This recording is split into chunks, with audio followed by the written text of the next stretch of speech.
এই মুহূর্তের সবচেয়ে বড় খবর যে চন্দ্রশেখর আজাদ তার দল পশ্চিমবঙ্গে তা শুরু করতে চলেছে। চন্দ্রশেখর আজাদ তার দল পশ্চিমবঙ্গে আজাদ সমাজ পার্টির কাজ শুরু করতে চলেছে, আর সেই কাজের দায়িত্ব দিলেন ইমতিয়াজ আহমেদ মোল্লাকে। ইমতিয়াজ আহমেদ মোল্লাকে আজাদ সমাজ পার্টির বাংলার দায়িত্ব দিলেন চন্দ্রশেখর আজাদ, এবং চন্দ্রশেখর আজাদ তার দলকে বাংলায় কাজ করতে চাইছেন এবং সেই জন্য ইমতিয়াজ আহমেদ মোল্লাকে দায়িত্ব দিলেন। আমরা এই মুহূর্তে ইমতিয়াজ আহমেদ মোল্লার সঙ্গে কথা বলবো, তিনি কিভাবে কাজ করবেন বাংলায়, কিভাবে চন্দ্রশেখর আজাদের দল আজাদ সমাজ পার্টিকে এস্টাবলিশ করবেন সেই নিয়ে কথা বলবো ইমতিয়াজ আহমেদ মোল্লার সঙ্গে। চলুন কি বলছেন শুনে নেওয়া যাক। আজকে আপনাকে বেঙ্গলের দায়িত্ব দিয়েছেন আজাদ সমাজ পার্টির চন্দ্রশেখর আজাদ, কিভাবে কাজ করবেন? অনেক বড় দায়িত্ব। পুরো দেশে আম্বেদকরবাদের একটা বিপ্লব এসে গেছে এবং আগামী দিনে ভারতবর্ষে আম্বেদকরবাদের সরকার প্রতিষ্ঠা হবে। তারই একজন সাধারণ সৈনিকের দায়িত্ব পেয়েছি, বাংলার দায়িত্ব পেয়েছি। কিন্তু আমাদের মূল নেতা চন্দ্রশেখর আজাদ, যার ছবি দেখে, যার বক্তব্য শুনে,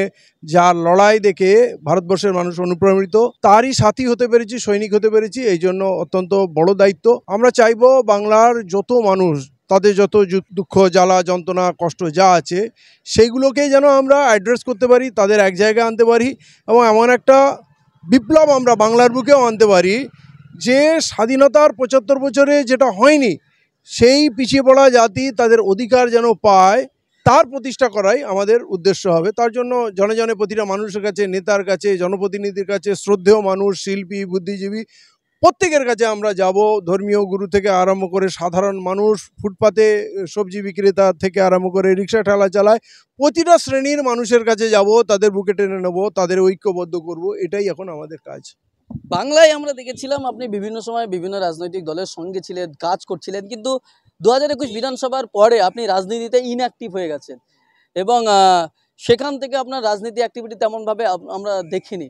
আবার এই নতুন করে দায়িত্ব পেয়েছেন আজাদ সমাজ পার্টির, কাজ করার জন্য কতটা আগ্রহী? 21 থেকে আমি নির্বাচন লড়ছি না এবং আমার মনে হয়েছিল ছোট্টখাটো বিক্ষিপ্ত প্রচেষ্টা দ্বারা কোনো বড় লক্ষ্যে পৌঁছানো যাবে না। কিন্তু আমার প্রতিবাদী চরিত্র ছিল, আমার কাছে অনেক দল চেয়েছিল, অনেক দলের অনেক বড় বড় অফার ছিল, আমি যাইনি।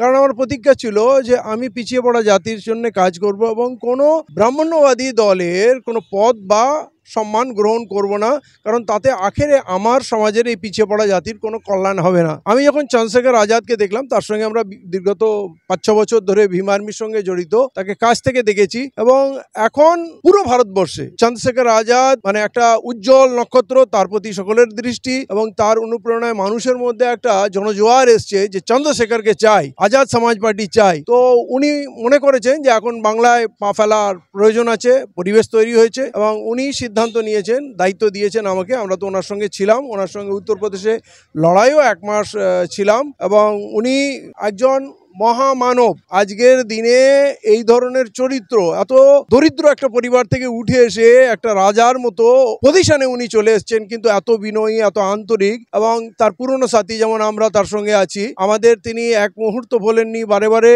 আমাদের খোঁজ নিয়েছেন এবং আমি আমার জীবনে এত ভালোবাসা, এত শ্রদ্ধা, এত আপ্যায়ন কোনো মানুষের কাছে পাইনি। উনি আমাকে যে দায়িত্ব দিয়েছেন, ওনার বিশ্বাস রাখতে পারবো আশা করি, তার জন্য নিজের সর্বস্ব উজাড় করে দেবো। এখানে বাংলায় নানা সমস্যা দেখেছি, কখনো পুলিশ সাধারণ মানুষকে পিটিয়ে মারছে, কখনো গণপিটুনি হচ্ছে, কখনো চাকরি চুরি হচ্ছে, মানুষ চাকরি পাচ্ছে না, এই যে নানা সমস্যা। অথচ ধর্মে কর্মে সরকার মন দিয়েছে।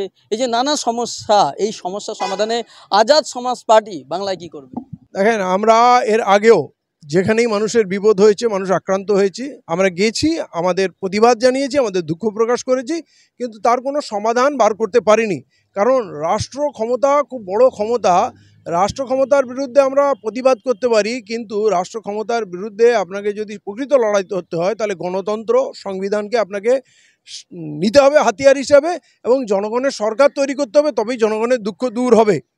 আমরা চেষ্টা করব, আমরা সবই আমাদের নজরে আছে। পশ্চিমবাংলায় যতগুলো সমস্যার কথা বললেন, এর বাইরেও অনেক হাজার হাজার সমস্যা আছে, সেই মানুষগুলোর কাছে দিতে হবে, তাদের ঐক্যবদ্ধ করতে হবে এবং যাতে মানুষ তার অধিকার পায়, গণতন্ত্রের সুফল পায়, ওয়েলফেয়ার স্টেটের যে মানে, সেই মানেটা যেন বাস্তবায়িত হয়, সেইটা আমরা চেষ্টা করব। একেবারে প্রিয় দর্শক, আমরা দেখতে পাচ্ছি যে চন্দ্রশেখর আজাদের দল আজাদ সমাজ পার্টির দায়িত্ব দেওয়া হলো ইমতিয়াজ আহমেদ মোল্লাকে এবং এরপর তিনি আজকে ফিরে গিয়েই কাজে নামবেন বলে তিনি জানিয়েছেন। তিনি ময়দানে নামবেন। দীর্ঘদিন তিনি লড়াই করেছেন এবং সেই লড়াইয়ে আরও একটা শক্তি শক্তিকে সাথে নিয়ে, একেবারে একজন দেশের নেতা চন্দ্রশেখর আজাদকে সাথে নিয়েই আবার তিনি বাংলায় কাজ শুরু করতে চলেছেন। এবং তিনি বলছেন সমস্ত স্তরের মানুষের কাছে যাবেন, মানুষের সমস্যা নিয়ে কথা বলবেন এবং নতুন করে বাংলায় আন্দোলন গড়ে তুলবেন। এখন এই পর্যন্ত। পরবর্তী খবরের আপডেট পেতে আমাদের সঙ্গে থাকুন। ততক্ষণ ভালো থাকবেন, সুস্থ থাকবেন। ধন্যবাদ। বিএসএনএল সিম খুঁজছেন? জিও, এয়ারটেল বা ভিআই থেকে পোর্ট করে বিএসএনএল এ যুক্ত হতে চান? তাহলে আজই চলে আসুন ওয়েলকাম টেলিকমে। আমাদের ঠিকানা সাতুলিয়া চৌমাথা বাজার, বাগজোলা খালপাড় রোড। যোগাযোগ 8617613417।